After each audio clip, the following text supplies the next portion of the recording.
ಸಾಯಿರಾಮ್. ಆತ್ಮೀಯ ವೀಕ್ಷಕ ಬಾಂಧವರಿಗೆಲ್ಲ ಇವತ್ತಿನ ಜೀವನಾಮೃತ ಕಾರ್ಯಕ್ರಮಕ್ಕೆ ಸ್ವಾಗತ ಸುಸ್ವಾಗತ. ವೀಕ್ಷಕರೇ, ಇವತ್ತಿನ ಸಂಚಿಕೆಯಲ್ಲಿ ನಾನು ಕೆಲವೊಂದು ವಿಶೇಷವಾದಂಥ ಮಾಹಿತಿಯನ್ನು ತಮ್ಮೊಂದಿಗೆ ಹಂಚ್ಕೊಳ್ಳಿಕ್ಕೆ ಪ್ರಯತ್ನ ಪಡ್ತೀನಿ. ಯಾವುದು ಆ ವಿಶೇಷವಾದ ಸಬ್ಜೆಕ್ಟ್ ಅಂದರೆ, ಮಾಹಿತಿ ಅಂದರೆ, ಕೆಲವರಿಗೆ ಇದಕ್ಕಿದ್ದಾಗೆ ಎಲ್ಲ ಕಡೆ ಕೆಲಸನೂ ಶುರು ಮಾಡ್ತಾರೆ, ಯಾವ ಕೆಲಸನೂ ಮುಗಿಯೋದಿಲ್ಲ. ಹೆಣ್ಣು ನೋಡೋಕ್ಕಂತ ಹೋಗ್ತಾರೆ, ಹೆಣ್ಣು ಸಿಗೋದಿಲ್ಲ. ಗಂಡು ನೋಡೋಕ್ಕಂತ ಹೋಗ್ತಾರೆ, ಗಂಡು ಸಿಗೋದಿಲ್ಲ. ವ್ಯಾಪಾರ ಮಾಡೋಕ್ಕೆ ಹೋಗ್ತಾರೆ, ಲಾಸು. ಬೇರೆ ಇನ್ನೇನೋ ಒಂದು ಬಿಸ್ನೆಸ್ ಮಾಡೋಕ್ಕೆ ಹೋಗ್ತಾರೆ, ಅಲ್ಲಿ ಲಾಸು. ಹೀಗೆ ವಿಪರೀತವಾದಂಥ ಲಾಸು ಸಿಕ್ಕಾಬಟ್ಟೆ ಕೆಲವರಿಗೆ ವರ್ಷ ಪೂರ್ತಿ ನಡೀತಾ ಇರ್ತದೆ. ಈಗ ಈ ವರ್ಷ ಈ ವಿಶ್ವಾವಸು ಸಂವತ್ಸರದಲ್ಲಿ ಕೆಲವರಿಗೆ ಕೆಲಸನೂ ಕಳ್ಕೊಬೋದು, ಇಲ್ಲ ಕೆಲಸ ಹಾಳಾಗೋಗ್ಬೋದು. ಅಂದರೆ ಯಾವುದೋ ಒಂದು ಕೆಲಸಕ್ಕೆ, ಈಗ ಮನೆ ಕಟ್ಟೋಕ್ಕೆ ಶುರು ಮಾಡ್ತೀನಿ, ಹೋದ ವರ್ಷ ಮನೆ ಕಟ್ಟೋಕ್ಕೆ ಅಂತ ಪಾಯಕ್ಕೆ ಶುರು ಮಾಡಿದೆ, ಈ ವರ್ಷ ಭಾಳ ತೊಂದರೆಯಿಂದ ನಿಂತೋಗುತ್ತೆ. ಕೆಲವು ಟೈಮು ದುಡ್ಡಿಲ್ಲದೆ ಇರ್ಬೋದು, ಕೆಲಸದೋ ಬರದೇ ಇರ್ಬೋದು, ಇನ್ನೇನೋ ಕೋರ್ಟ್ ಕೇಸೋ ಅಥವಾ ಪೊಲೀಸ್ ಕೇಸೋ ಏನೋ ಒಂದಾಗುತ್ತೆ. ಕೆಲವರಿಗೆ ಕೆಲಸ ಸಿಕ್ಕಿತ್ತು ಹೋದ ತಿಂಗಳಲ್ಲಿ, ಈ ಹೊಸ ವರ್ಷ ಪ್ರಾರಂಭ ಆದ ತಕ್ಷಣ ಕೆಲವರಿಗೆ ಕೆಲಸ ನೀವು ಬೇಡಪ್ಪ, ನಮಗೆ ಬೇರೆಯವ್ರು ಹುಡ್ಕೊಂಡಿದ್ದೀವಿ, ನೀವು ಮನೆಗೆ ಹೋಗು ಅಂದ್ಬಿಡ್ತಾರೆ. ಕೆಲಸ ಕಳ್ಕೊಬೋದು. ಕೆಲವರಿಗೆ ಆರೋಗ್ಯ ಚೆನ್ನಾಗಿತ್ತು ಮೊನ್ನೆವರೆಗೂ, ಈ ವರ್ಷ ನಮಗೆ ಆರೋಗ್ಯ ಕೆಟ್ಟೋಯ್ತು. ಆರೋಗ್ಯದಲ್ಲಿ ವಿಘ್ನ, ಕೆಲಸದಲ್ಲಿ ವಿಘ್ನ, ವ್ಯಾಪಾರದಲ್ಲಿ ವಿಘ್ನ. ಇದೆಲ್ಲಕ್ಕಿಂತ ಹೆಚ್ಚಾಗಿ ಅವರಿಗೆ 2024 ಎಷ್ಟು ಚೆನ್ನಾಗಿತ್ತಪ್ಪ, 2025 ಹಿಂಗೆ ಆಗೋಗ್ಬಿಟ್ಟಿದೆಯಲ್ಲ ಅಂತ ಅನಿಸುತ್ತೆ. ಹೋಗ್ತಾ ನಮ್ಮ ಮನಸ್ಸಲ್ಲೇ ಭೂಕಂಪ ಆಗೋಗ್ಬಿಡುತ್ತೆ. ನಮ್ಮ ಮನಸ್ಸಲ್ಲೇ ವಿಚಿತ್ರವಾಗಿ ಕೆಟ್ಟ ಯೋಚನೆಗಳು ನಾವು ತಲೆ ಕೆಡಿಸ್ಕೊಂಡ್ಬಿಡ್ತೀವಿ. ಓದೋ ಹುಡುಗರು ಸ್ಕೂಲ್ಗೆ ಹೋಗಲ್ಲ ಅಂತಾರೆ, ಕೆಲವರು ಏನೇನು ಎಕ್ಸಾಮ್ ಬರೀಬೇಕು ಅಂತಾರೆ, ಎಕ್ಸಾಮ್ ಬರೆಯೋ ಮುಂಚೆನೇ ಅವ್ರಿಗೆ ಏನೋ ಒಂದು ತೊಂದರೆ ಆಗಿಬಿಟ್ಟು ಮಲ್ಕೊಂಡ್ಬಿಡ್ತಾರೆ ಮನೇಲಿ. ಇಲ್ಲ ಏನೋ ಒಂದು ಸೂತ್ಕ ಬರ್ಬೋದು, ಏನೋ ಒಂದು ಅಡೆತಡೆಗಳಾಗ್ಬೋದು. ಇದೊಂದು ಪರಿಸ್ಥಿತಿ ಇರ್ತದೆ. ಕೆಲವರು ಫಾರಿನ್ಗೆ ಹೋಗ್ಬೇಕು ಅಂತ ಟಿಕೆಟ್ ಬುಕ್ ಮಾಡಿಕೊಂಡು ಎಲ್ಲ ರೆಡಿ ಇರ್ತಾರೆ, ಈ ವರ್ಷ ಅವ್ರಿಗೆ ಅದು ಹೋಗೋಕ್ಕಾಗೋದಿಲ್ಲ. ಇನ್ನೊಂದು, ಕೆಲವರು ಏನೋ ಒಂದು ಬಿಸ್ನೆಸ್ ಮಾಡಬೇಕು ಅಂಥೇಳಿ ಲೋನ್ ತೊಗೊಂಬಂದಿರ್ತಾರೆ. ಬ್ಯಾಂಕಿಂದ ಇರ್ಬೋದು ಅಥವಾ ಅಕ್ಕಪಕ್ಕದವ್ರ ಮನೆಯಿಂದ ಲೋನ್ ತೊಗೊಂಬಂದಿರ್ಬೋದು.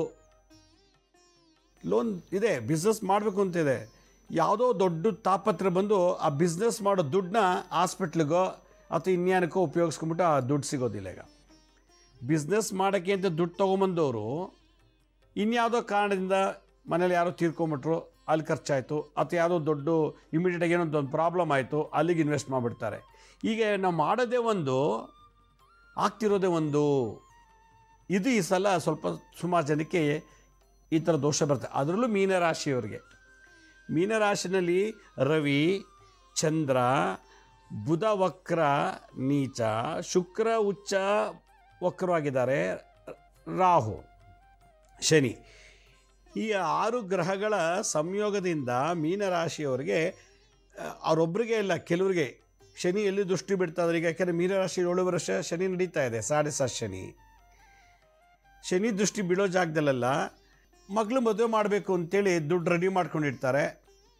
ಇದಕ್ಕಿದ್ದಾಗ ಹೆಂಡತಿಗೆ ಅಡ್ಮಿಟ್ ಆಗಿ 3 ಲಕ್ಷ ರೂಪಾಯಿ, 4 ರೂಪಾಯಿ, 4 ಲಕ್ಷ 5 ಲಕ್ಷ ರೂಪಾಯಿ ಬಿಲ್ ಆಗುತ್ತೆ ಹಾಸ್ಪಿಟ್ಲಲ್ಲಿ. ಮದುವೆಗಂತ ಇಟ್ಟಿದ್ದು ದುಡ್ಡು ಹೆಂಡತಿ ಖರ್ಚಿಗೆ ಆಯಿತು, ಆರೋಗ್ಯ ಸರಿಪಡಿಸೋಕ್ಕೆ. ಮನೆ ಕಟ್ಟಬೇಕು ಅಂತೇಳಿ ಎಲ್ಲ ರೆಡಿ ಮಾಡ್ಕೊಂಡಿರ್ತಾರೆ. ದಿಢೀರ್ನ ಯಾವುದೋ ಒಂದು ಆಕ್ಸಿಡೆಂಟ್ ಆಗೋ ಅಥವಾ ಏನೋ ಆಗಿ ಕಾರ್ ರಿಪೇರಿಗೆ ಹೋಯ್ತು, ಇನ್ನೇನೋ ತೊಂದರೆ ಆಯಿತು. ನಾನು ಅಂದ್ಕೊಂಡಿದ್ದೆಲ್ಲ ಆಗ್ತಾನೇ ಇಲ್ಲ, ಬೇರೆ ಆಗ್ತಾಯಿದೆ. ನೋಡಿ, ಒಂದು ಸಮಸ್ಯೆ ಮೊನ್ನೆ ಯಾರೋ ನಂಗೆ ಹೇಳ್ತಾಯಿದ್ರು. ಯುಗಾದಿ 3 ದಿನ ಮುಂಚೆ, ಯುಗಾದಿ 3 ದಿವಸ ಮುಂಚೆ ಅವರು ಶೋರೂಮಲ್ಲಿ ಒಂದು ಗಾಡಿ ತೊಗೊಂಡ್ರು, ಕಾರ್ ತೊಗೊಂಡು ಅವರು ಧರ್ಮಸ್ಥಳಕ್ಕೆ ಹೊರಟರು. ಹಬ್ಬ ಅಲ್ವಾ, ಹಬ್ಬದಲ್ಲಿ ದೇವ್ರ ದರ್ಶನ ಮಾಡ್ಕೊಂಡು ಹೊಸ ವರ್ಷ ಮಾಡ್ಕೊಂಡು ಪೂಜೆ ಮಾಡಿಸ್ಕೊಂಡು ಬರೋಣ ಅಂಥೇಳಿ ಧರ್ಮಸ್ಥಳಕ್ಕೆ ಹೋದರು. ಕಾರ್ ತೊಗೊಂಡ್ರು, ಧರ್ಮಸ್ಥಳಕ್ಕೆ ಹೋದರು. ಧರ್ಮಸ್ಥಳದಿಂದ ಬರಬೇಕಾದ್ರೆ ಕುಕ್ಕೆ ಸುಬ್ರಹ್ಮಣ್ಯಕ್ಕೆ ಹೋದರು. ಕುಕ್ಕೆ ಸುಬ್ರಹ್ಮಣ್ಯಕ್ಕೆ ಹೋಗ್ಬಿಟ್ಟು 30ನೇ ತಾರೀಕು ಹಬ್ಬ ಆಯಿತು, 31ಕ್ಕೆ ಅವರು ಧರ್ಮಸ್ಥಳದಲ್ಲಿದ್ದರು. ರಾತ್ರಿ ಬಿಟ್ಟಿದ್ದಾರಂತೆ, ರಾತ್ರಿ ಒಂದು 7 ಗಂಟೆಗೇನೋ ಬಿಟ್ಟಿದ್ದಾರೆ. ಇದಕ್ಕಿದ್ದಾಗ ಯಾರೂ ಟಚ್ ಮಾಡಿಲ್ಲ ಗಾಡಿನ. ಅದೇನಾಯ್ತೇನೋ ಸೀದಾ ಹೋಗಿ ಒಂದು ಮರಕ್ಕೆ ಗುದ್ದುಬಿಟ್ಟು ಮರದಿಂದ ಹೋಗಿ ಪಕ್ಕಕ್ಕೆ ಉಲ್ಟಾಗ್ಬಿಟ್ಟಿದೆ. ಯಾರಿಗೂ ತೊಂದರೆ ಆಗಿಲ್ಲ. ತೊಗೊಂಡು ಒಂದು ವಾರ ಆಗಿಲ್ಲ, ಆಗಲೇ ಕಾರ್ ತೊಗೊಂಡು ಚೆನ್ನಾಗಿ ಹೋಗಬೇಕು, ಚೆನ್ನಾಗಿ ನಾವು ಓಡಾಡಬೇಕು ಅನ್ನೋ ಆಸೆ ಇತ್ತು. ಅದೆಲ್ಲ ಆಗಿದ್ದೇ ಒಂದು. ಯಾಕೆಂದರೆ ಗ್ರಹಣ ಆದ ನಂತರ ಅವ್ರಿಗೆ ಆ ದೋಷ ಅಲ್ದಾಯಿತು. ನೋಡಿ, ಇದು ಅವ್ರು ಅಂದ್ಕೊಂಡಿದ್ದೇ ಒಂದು. ಈಗ ಹೊಸ ಕಾರಿಗೆ ಅದು ರಿಪೇರಿಗೆ ಎಷ್ಟು ಕೊಡಬೇಕೋ ಗೊತ್ತಿಲ್ಲ. ನನಗೆ ಅದನ್ನು ಇಮಿಡಿಯೇಟಾಗಿ ರಾತ್ರಿ ಫೋನ್ ಮಾಡಿ ಹೇಳಿದ್ರು, ನನಗೆ ಈ ಥರ ಆಗಿಬಿಟ್ಟಿದೆ, ಏನು ಮಾಡೋಕ್ಕಾಗಲ್ಲ. ವಾಪಸ್ ಮತ್ತೆ ಸುಬ್ರಹ್ಮಣ್ಯಕ್ಕೆ ಹೋಗಿ ಒಂದು ಅಲ್ಲೇ ಇದ್ಕೊಂಡು ಬನ್ನಿ ಅಂತ ಹೇಳಿದೆ. ಇದು ಏನಕ್ಕೆ ಆಗ್ತಿದೆ ಅಂದರೆ, ಒಳ್ಳೆ ಡ್ರೈವಿಂಗ್ ಎಕ್ಸ್ಪೀರಿಯನ್ಸ್ ಇದೆ, ಹೊಸ ಕಾರು, ರೋಡಲ್ಲಿ ಏನಂತ ಟ್ರಾಫಿಕ್ ಇಲ್ಲ, ನೈಟ್ ಹೊರಡ್ತಿದ್ದಾರೆ, ಅಂಥದ್ದೇನಿಲ್ಲ. ಇದಕ್ಕಿದ್ದಾಗೆ ನೋಡಿ ಅವ್ರಿಗೆ ಹೆಂಗಾಯಿತು, ಯಾರು ಏನು ಮಾಡಿದ್ರು, ಅದು ಏನಾಗ್ತೋ ಏನೋ ಅನ್ನೋ ಗೊತ್ತಿಲ್ಲ. ಸಲೀಸಾಗಿ ಗಾಡಿ ಎಳ್ಕೊಂಡು ಮದಕ್ಕೆ ಗುದ್ದುಬಿಟ್ಟು ಆ ಮರ ಇಲ್ಲ ಅಂದರೆ ಕೆಳಗೆ ಬಿದ್ದೋಗೋದು. ಪ್ರಪಾತಕ್ಕೆ ಬರ್ಬೇಕಾದ್ರೆ ಸುಬ್ರಹ್ಮಣ್ಯಮಿಂದ ಹೋಗಿ ಇನ್ನೊಂದು ಮರಕ್ಕೆ ತಗ್ಲಾಕೊಂಡಿದೆ. ಒಂದು ಮರ ಗುದ್ದಿತ್ತು, ಇನ್ನೊಂದು ಮರಕ್ಕೆ ತಗ್ಲಾಕೊಂಡು ಹಿಂಗೆ ನಿಂತಿದೆ. ಅಲ್ಲಿ ಆಜು ಬಾಜು ಯಾರು ನೋಡಿದವರು ನಿಧಾನಕ್ಕೆ ಹೋಗಿ ಒಂದು ಏನೋ ಬಟ್ಟೆ ಸೀರೆ, ಆ ಲೇಡೀಸು ಸೀರೆ ಕೊಟ್ಟು ಸೀರೆ ಮುಖಾಂತರ ಎಳ್ಕೊಂಡ್ರಂತಿಲ್ಲ. ಈ ಥರ ಒಬ್ಬೊಬ್ಬರಾಗಿ ಎಳ್ಕೊಂಡ್ರು ಅಂತ ಹೇಳ್ತಾರೆ. ಬ್ಯಾಗಲ್ಲಿದ್ದು ಸೀರೆ ತೆಗೆದು ಆ ವರ್ಣನೆ ಮಾಡ್ಬೇಕಾದ್ರೆ ನನಗೆ ಭಾಳ ಭಯಂಕರವಾದ ಸನ್ನಿವೇಶ ನಾನೇ ಇಮ್ಯಾಜಿನೇಷನ್ ಮಾಡ್ಕೋತಿದ್ದೆ. ಆ ಲೆವೆಲಿಗೆ ಅವರಿಗೆ ಆ ಥರ ಆಕ್ಸಿಡೆಂಟ್, ಪಾಪ ಯಾರಿಗೇನು ತೊಂದರೆ ಆಗಿಲ್ಲ, ವಾಹನಕ್ಕೆ ತೊಂದರೆ ಆಯಿತು. ಅದರಲ್ಲಿ ಡ್ರೈವ್ ಮಾಡ್ತಿದ್ದವನು ಮೀನರಾಶಿಯವನು. ನೋಡಿ, ಡ್ರೈವ್ ಮಾಡ್ತಿದ್ದವನು ಸ್ವಂತ ಮೊದಲನೇ ಮಗ ಮೀನರಾಶಿ.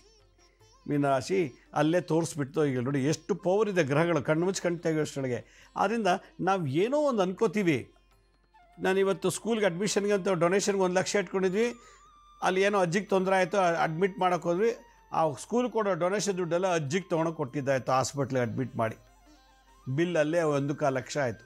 ಹೀಗೆ ನಾವು ಏನೋ ಪ್ಲ್ಯಾನ್ ಮಾಡ್ತೀವಿ. ಇವತ್ತು ನಾಳೆ ಮದುವೆ ಅಂತ ಫಿಕ್ಸ್ ಮಾಡಿ ಇನ್ವಿಟೇಷನ್ ಎಲ್ಲ ಕೊಟ್ಬಿಟ್ಟಿರ್ತೀವಿ. ನಾಳೆ ಮದುವೆ ಅಂದಾಗ ಯಾವುದೋ ಸಾವು ಸುದ್ದಿ ಬಂದು ಮದುವೆ ನಿಂತೋಯ್ತು, ಇಲ್ಲ ಗಂಡೇ ಓಡೋಟೋಗ್ಬಿಡ್ತಾನೆ, ತಾಲಿ ಕಟ್ಟೋ ಗಂಡೇ ಇಲ್ಲ ಚೌಟ್ರಿನಲ್ಲಿ, ಮದುವೆ ನಿಂತೋಗುತ್ತೆ. ಹೀಗೆ ಹಲವಾರು ಸನ್ನಿವೇಶಗಳನ್ನ ನಾವು ನೋಡಿದಾಗ ನಾವು ಮಾಡ್ಕೊಂಡಿರೋದೇ ಒಂದು ದೈವ ಸಂಕಲ್ಪನೆ ಒಂದಾಗುತ್ತೆ. ವಿಧಿ ನಿಯಮನೇ ಬೇರೆ ಇರುತ್ತೆ, ನಮ್ಮ ನಿಯಮನೇ ಬೇರೆ. ನಾನಿವತ್ತು ಅಮೇರಿಕಾಗೆ ಹೋಗ್ಬೇಕು ಅಂತ ಹೇಳ್ತೀನಿ, ಅಮೇರಿಕಾಗೆ ಹೋಗ್ಬೇಕು ಅಂತ ಇದ್ದಕ್ಕಿದ್ದಾಗ ಏನೋ ತೊಂದರೆ ಆಗಿ ಹೋಗೋಕ್ಕಾಗೋದೇ ಇಲ್ಲ. ಈ ಒಂದು ವಿಘ್ನಗಳು ಏನಕ್ಕೆ ಬರ್ತಿದೆ ಅನ್ನೋದನ್ನು ಚಿಂತನೆ ಮಾಡಬೇಕು. ನೋಡಿ, ಯಾರಿಗೆ ಶನಿ ದೋಷ 7.5 ವರ್ಷ ಶನಿ 7.5 ನಡೀತಿರ್ತದೋ ಅಂಥವ್ರಿಗೆ ಇವೆಲ್ಲ ಕಾಮನ್ನು. ಎರಡನೇದು, ರವಿ ಅಂದರೆ ಸೂರ್ಯಗ್ರಹ. ಸೂರ್ಯ ಆತ್ಮ ಮತ್ತು ದೇಹಕಾರಕ. ಈ ಸೂರ್ಯನ ಜೊತೆಗೆ ರಾಹು ಸೇರಿದಾಗ ಈ ಥರದೆಲ್ಲ ತೊಂದರೆಗಳು ಉದ್ಭವಿಸ್ಬಿಡ್ತದೆ. ನಮ್ಗೆ ಹೆಂಗೆ ಗೊತ್ತಾಗುತ್ತೆ? ಸೂರ್ಯನ ಜೊತೆ ರಾಹು ಇದ್ದಾಗ ನಮ್ಮ ಜಾತಕ ನೋಡೋದಿರಲ್ಲ, ನಾವು ನೋಡೋಕ್ಕೂ ಟೈಮ್ ಇಲ್ಲ, ಅಥವಾ ನಮಗೆ ಜಾತಕನೇ ಇಲ್ಲ ಅನ್ನೋದೊಂದು ಕ್ವಶನ್ ಬರ್ತದೆ. ಯಾಕೆ ಸೂರ್ಯ ರಾಹು ಇದ್ದಾಗ ಹಿಂಗಾಗತ್ತೆ ಅನ್ನೋದೊಂದು ಪ್ರಶ್ನೆ. ಇಲ್ಲಿ ಕೆಲವು ಸಿದ್ಧಾಂತಗಳನ್ನ ನಾವು ಗಮನಿಸಬೇಕು. ಒಂದು, ನಾವು ಏನೇ ಕೆಲಸ ಮಾಡಬೇಕಾದ್ರೂ ಕೂಡ ಮಾತಾಪಿತೃಗಳ ಆಶೀರ್ವಾದ ಇಲ್ಲದೆ ಮಾಡೋಂಗಿಲ್ಲ. ಫಸ್ಟ್ ಇದು ತಗೋಬೇಕು. ತಂದೆ ತಾಯಿಗಳಿಗೆ ಗಮನಕ್ಕೆ ತರದೆ ನಾವೇನಾದ್ರು ಮಾಡೋಕ್ಕೆ ಹೋದರೆ ಈ ಥರ ದೋಷಗಳು ಬರ್ತದೆ, ನಂಬರ್ 1. ಎರಡನೇದು, ನಾನೇ ಮಾಡ್ತೀನಿ, ನನಗೆಲ್ಲ ಗೊತ್ತು ಅನ್ನೋ ಅಹಂಕಾರದಲ್ಲಿ ಹೋದಾಗ ದೇಹಾಭಿಮಾನ, ಆತ್ಮಾಭಿಮಾನ ರವಿ, ಆಗ ರಾಹು ಇದಕ್ಕೆ ತಡೆ ಮಾಡ್ತಾರೆ. ನಾನು ಅನ್ನೋದು ದೇಹ, ಆತ್ಮಾಭಿಮಾನ, ಇದನ್ನು ಸೂಚಿಸೋರು ಯಾರು? ಸೂರ್ಯಗ್ರಹ. ಹಾಗಂತೇಳಿ ನನಗೆಲ್ಲ ಗೊತ್ತು, ನಾನು ಮಾಡ್ತೀನಿ ಹೋಗು ಅಂಥೇಳಿ ಶುರು ಮಾಡಿಬಿಟ್ಟು ಒಂಥರ ಅಹಂಕಾರದಿಂದ, ದುರಂಕಾರದಿಂದ, ಜಂಬದಿಂದ ಶುರು ಮಾಡಿದ್ರೆ ರವಿ ಜೊತೆಗೆ ರಾಹು ಇದ್ದಾಗ ಇದನ್ನು ತೊಂದರೆ ಕೊಡ್ತಾರೆ. ಮೂರನೇದು, ನಾವು ಕೆಲಸ ಪ್ರಾರಂಭ ಮಾಡುವಾಗ ಯಾವುದೇ ಒಂದು ಜಾಬ್ ಆಗಲಿ, ಮದುವೆ ಆಗಲಿ, ಸ್ಕೂಲ್ಗೆ ಹೋಗೋದಾಗಲಿ, ಒಂದು ಬಿಸ್ನೆಸ್ಸೇ ಆಗಲಿ, ಯಾವುದೇ ಒಂದು ಕೆಲಸವನ್ನು ಪ್ರಾರಂಭ ಮಾಡೋಕ್ಕೆ ಮುಂಚೆ ನಾವು ಯಾರೇ ಧರ್ಮದವರೇ ಆಗಿರಲಿ, ಯಾವುದೇ ಜಾತಿಯವರೇ ಆಗಿರಲಿ, ಮೊದಲು ನಾವು ಗಣಪತಿಯನ್ನು ನೆನೆಸಿ ಶುರು ಮಾಡಬೇಕು. ನನ್ನ ಮಕ್ಕಳಿಗೆ ಈಗ ಸ್ಕೂಲಿಗೆ ಡೊನೇಷನ್ ಕೊಡ್ತೀನಿ ಅಂದರೆ ಗಣಪತಿಗೆ ಸೆಲ್ಕೊಂಡು ಡೊನೇಷನ್ ಕೊಟ್ಟರೆ ಒಳ್ಳೆಯದು ಅಂತ ನನ್ನ ಅಭಿಪ್ರಾಯ. ಇದೆಲ್ಲಕ್ಕಿಂತ ಹೆಚ್ಚಾಗಿ ನಮ್ಮ ಜಾತಕದಲ್ಲೋ ಅಥವಾ ನಮ್ಮ ಪೂರ್ವಜನ್ಮದ ಕರ್ಮದಲ್ಲೋ ರಾಹು ಅಂತಂದರೆ ಚಂಚಲತೆ, ಡಿಸ್ಟರ್ಬೆನ್ಸು, ಖಿನ್ನತೆ, ಅತಿಯಾದ ದುರಾಸೆ, ಈ ಥರದಿಂದ ನಾವು ಮಾಡಿದಂಥ ಕರ್ಮಗಳಿಗೆ ಕಾಯ್ತಾ ಇರ್ತದೆ.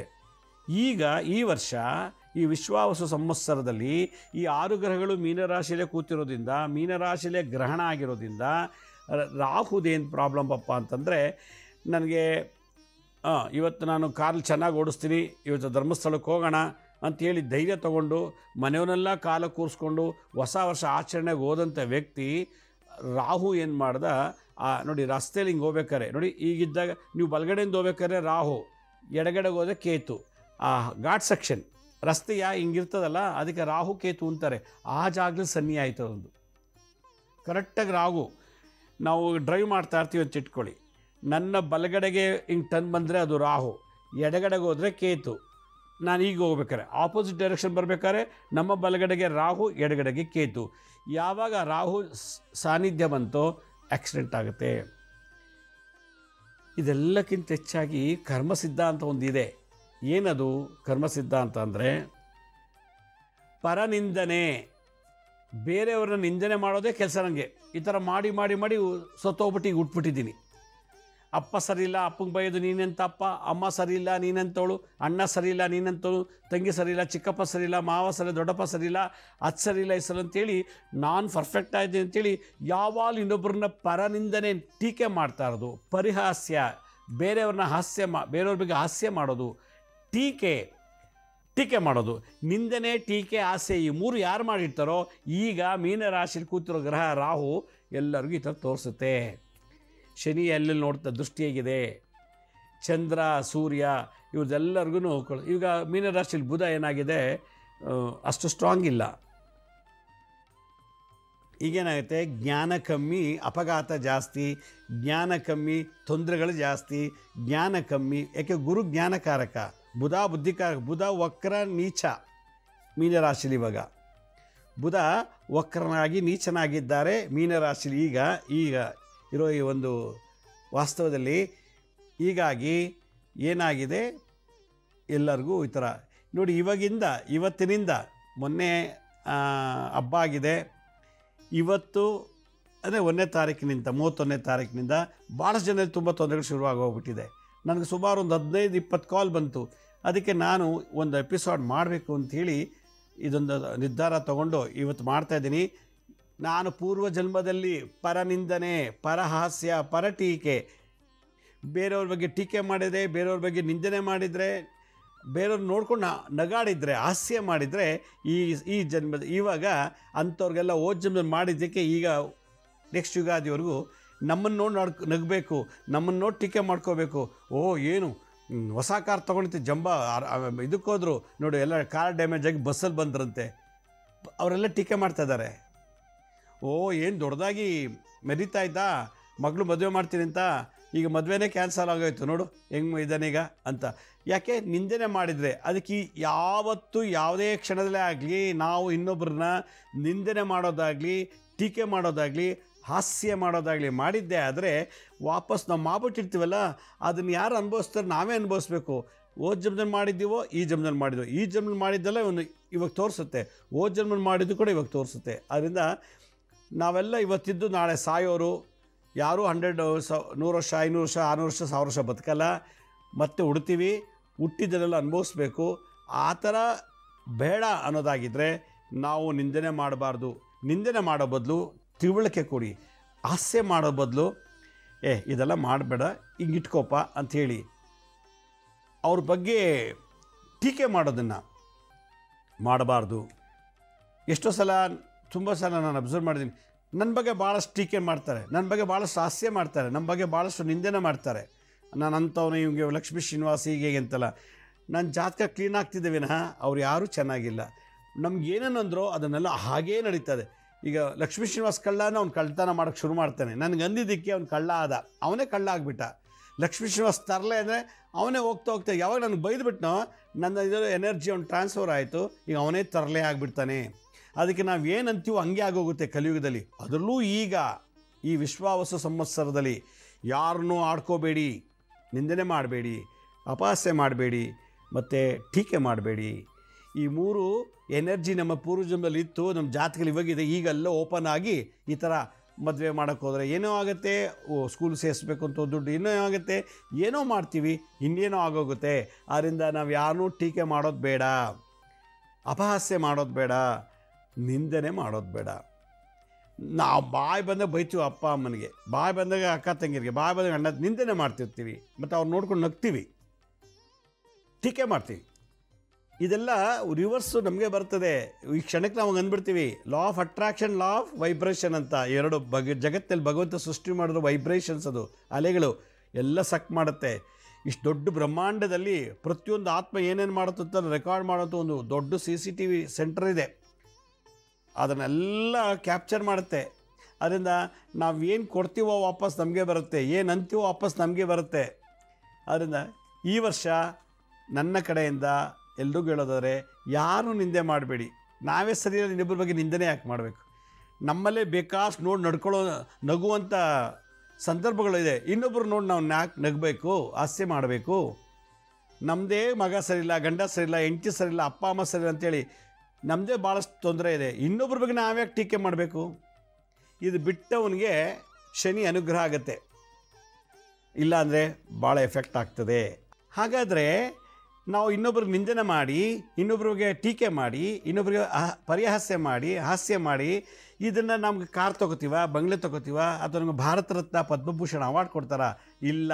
ನಾವು ಇನ್ನೊಬ್ರು ಮನ ನೋಯಿಸಿದ್ದಕ್ಕೆ ಅದು ರಿವರ್ಸ್ ಇವಾಗ ನಮ್ಗೆ ಅನುಭವಿಸ್ಬೇಕಾಗಿ ಬರುತ್ತೆ. ಹಾಗಾದ್ರೆ ಏನು ಮಾಡಬೇಕು ಅಂತಂದರೆ, ಈ 3 ರಸ್ತೆ ಸೇರೋ ಜಾಗದಲ್ಲಿ ಗಣಪತಿ ಕೂರಿಸಿರ್ತಾರೆ ನೋಡಿ ರಸ್ತೆಯಲ್ಲಿ.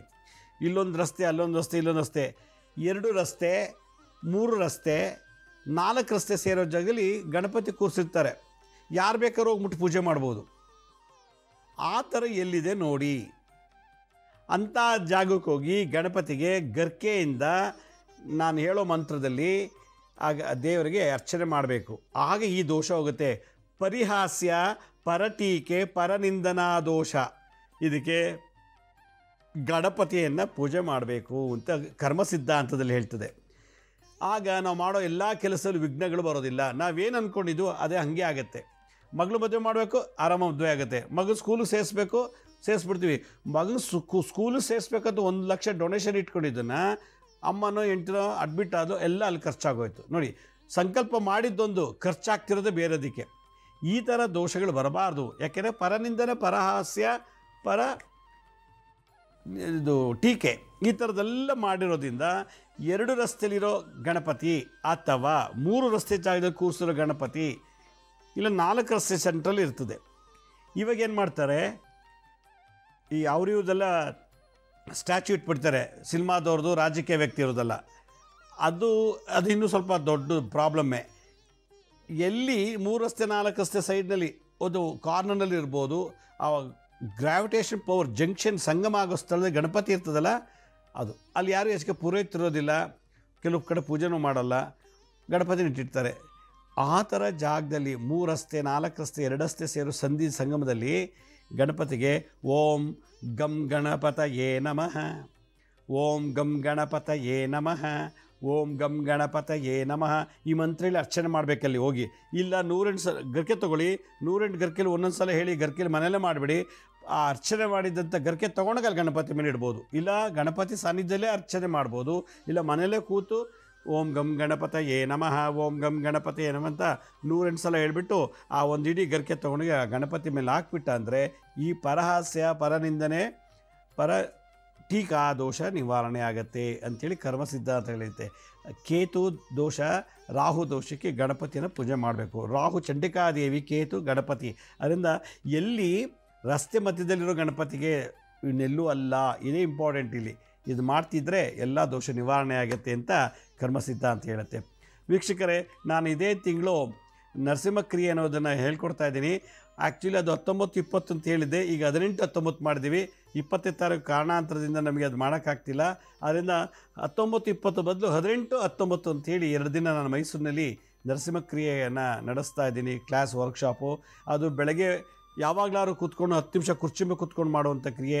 ಬ್ರೈನಲ್ಲಿ ರಕ್ತ ಎಪ್ಕಟ್ಟಿದ್ರೆ, ಲಕ್ವ ಬರ್ತಿದ್ರೆ, ಪಿಟ್ಸ್ ಬರ್ತಿದ್ರೆ, ಬ್ರೈನ್ ಟ್ಯೂಮರ್ ಇದ್ದರೆ, ಕಣ್ಣಿನ ದೋಷ, ಕಿವಿ ದೋಷ, ಮೂಗು, ಹಲ್ಲು, ಬಾಯಿ, ಗಂಟ್ಲು, ಥೈರಾಯ್ಡು, ಪ್ಯಾರಾಥೈರಾಯ್ಡು, ಅನ್ನನಾಳದ ದೋಷ, ಮತ್ತು ಟಾನ್ಸಿಲ್ಸು, ಶ್ವಾಸಕೋಶದಲ್ಲಿ ಅಸ್ತಮ, ಡಸ್ಟ್ ಅಲರ್ಜಿ, ಹಾರ್ಟಲ್ಲಿ ಜೊತೆ ಎಲ್ಲ ಥರ ಪ್ರಾಬ್ಲಮ್ಮು, ಹೊಟ್ಟೆನಲ್ಲಿ kidney, liver, diabetes, BP, gas trouble, ಮತ್ತು ಸೆಕ್ಸ್ ಪ್ರಾಬ್ಲಮ್ಸು, ಹೆಂಗಸಿಗೆ ಮುಟ್ಟಿನ ದೋಷ, ಮಕ್ಕಳಾಗ್ತಿಲ್ಲ, ಗಂಡಸಿಗೆ ಸೆಕ್ಸ್ ದೋಷ, ಅವ್ರಿಗೆ ಭಾಳಷ್ಟು ಲೈಂಗಿಕ ದೋಷಗಳು, ಮಂಡಿ ನೋವು, ಕಾಲು ನೋವು, ಎದೆ, ಬೆನ್ನು, ತಲೆ ಎಲ್ಲ ಥರ ದೋಷನ ಕೇವಲ 10 ನಿಮಿಷ ಔಷಧಿ ಇಲ್ಲದೆ, ಇಂಜೆಕ್ಷನ್ ಇಲ್ಲದೆ, ಟಾನಿಕ್ ಇಲ್ಲದೆ ಕ್ಲಿಯರ್ ಮಾಡ್ಕೊಳ್ಳೋಂಥ ಒಂದು ವಿಶೇಷವಾದಂಥ ವಿದ್ಯೆ.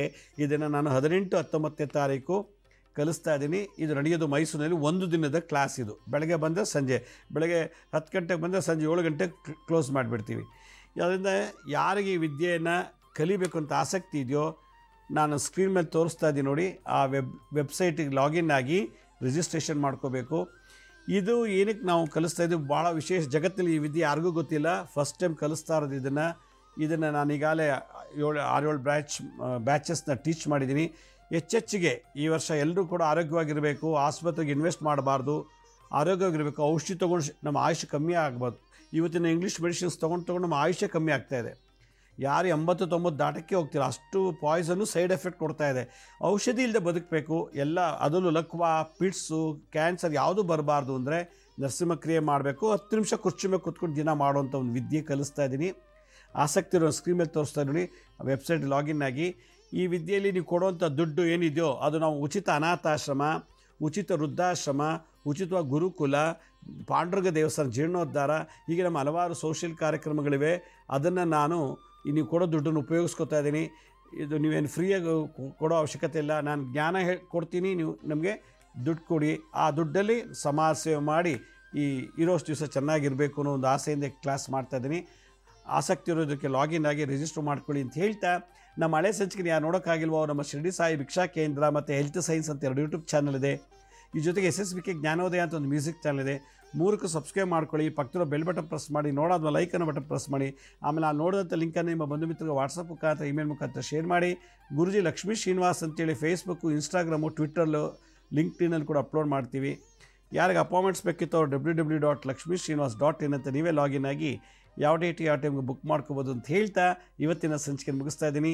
ಇದೇ ರೀತಿ ನಾಳಿನ ಸಂಚಿಕೆಯಲ್ಲಿ ಮತ್ತೊಂದು ವಿಶೇಷವಾದಂಥ ಮಾಹಿತಿಯನ್ನು ತಮ್ಮನ್ನು ಭೇಟಿ ಮಾಡ್ತೀನಿ. ಅಲ್ಲಿವರೆಗೂ ನನ್ನ ನಮಸ್ಕಾರ. ಸಾಯಿರಾಮ್.